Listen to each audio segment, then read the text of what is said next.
have to cut you off there because we are going to cross live to the White House now, where Donald Trump is about to address the nation. Thank you very much, Lisa. Thank you.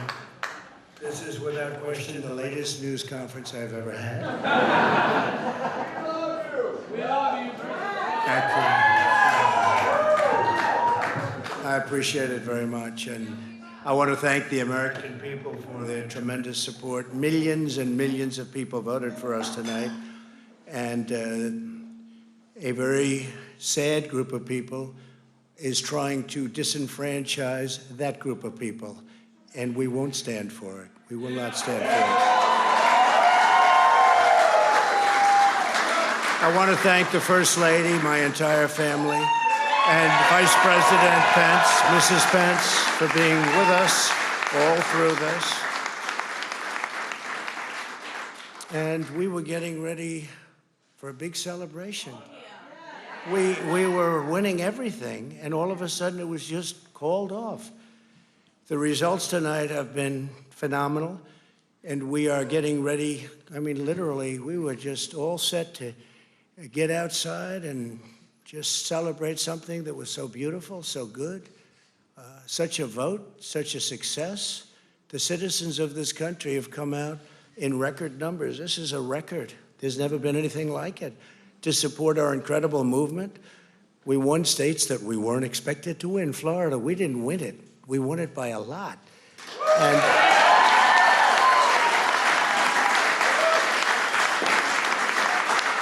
we won the great state of Ohio. We won Texas. We won Texas. We won Texas by 700,000 votes, and they don't even include it in the tabulations. It's also clear that we have won Georgia. We're up by 2.5%, or 117,000 votes with only 7% left. They're never going to catch us. They can't catch us. Likewise, we've clearly won North Carolina, where we're up 1.4%, or 77,000 votes with only approximately 5% left. They can't catch us. We also, if you look and you see, Arizona, we have a lot of life in that. And somebody declared that it was a victory for, and maybe it will be. I mean, that's possible. But certainly there were a lot of votes out there that we could get, because we're now just coming into what they call Trump territory. I don't know what you call it, but these were friendly Trump voters, and that could be overturned. The gentleman that called it, I watched tonight, he said, well, we think it's fairly unlikely that he could catch. Well, fairly unlikely. And we don't even need it. We don't need that. That was just a state that if we would have gotten it, it would have been nice, Arizona. But there's a possibility, maybe even a good possibility. In fact, since I saw that originally, it's been changed, and the numbers have substantially come down just in a small amount of votes. So we want that, obviously, to stay in play. But most importantly, we're winning Pennsylvania by a tremendous amount of votes.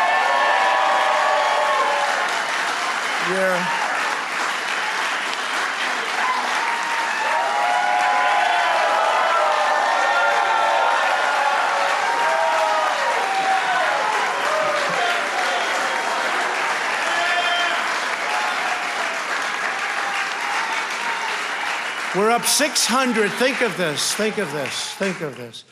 We're up 690,000 votes in Pennsylvania. 690,000. These aren't even close. It's not like, oh, it's close. With 64% of the vote in, it's going to be almost impossible to catch. And we're coming into good Pennsylvania areas where they happen to like your president. I mean, it's like very good. So we'll probably expand that. We're winning Michigan, but I'll tell you, I looked at the numbers. I said, whoa. I said, wow, that's a lot. By almost 300,000 votes, and 65% of the vote is in. and we're winning Wisconsin. So we're winning. We don't need all of them. We need, because when you add Texas in, which wasn't added, I spoke with the really wonderful governor of Texas just a little while ago, and Greg Abbott, he said, congratulations. He called me to congratulate me on winning Texas. I mean, we won Texas. I don't think they finished quite the tabulation, but there's no way. And it was almost complete, but he congratulated me. Then he said, by the way, what's going on? I've never seen anything like this. Can I tell you what? Nobody has. So we won by 107,000 votes with 81% of the vote. That's Michigan. So when you take those 3 states in particular, and you take all of the others, I mean, we have so many, we had such a big night. You just take a look at all of these states that we've won tonight, and then you take a look at the kind of margins that we've won them by. And all of a sudden, it's not like we're up 12 votes and we have 60% left.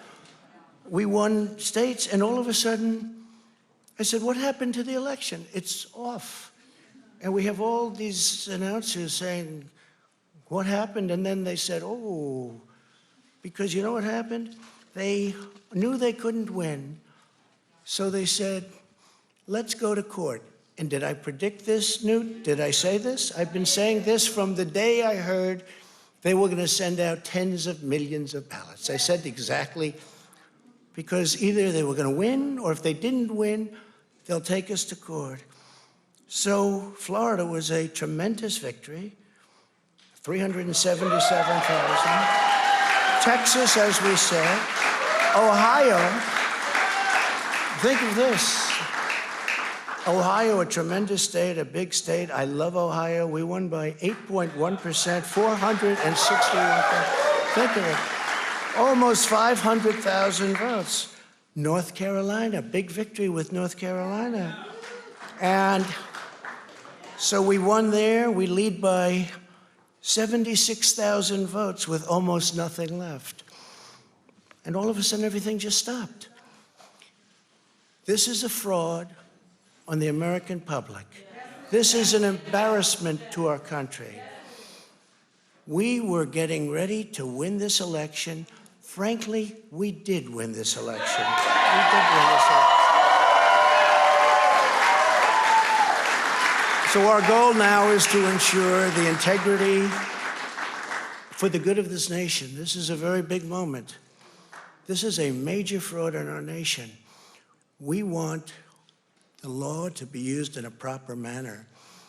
So we'll be going to the U.S. Supreme Court. We want all voting to stop. We don't want them to find any ballots at 4 o'clock in the morning and add them to the list, okay? It's a very sad moment. To me, this is a very sad moment, and we will win this, and as far as I'm concerned, we already have won it.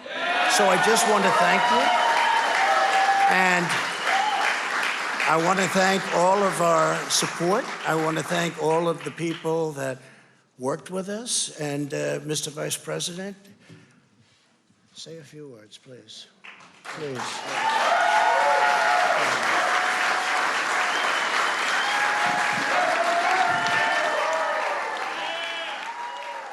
The US President there, Donald Trump, clearly stating his opinion as things stand. Mr. Fortier,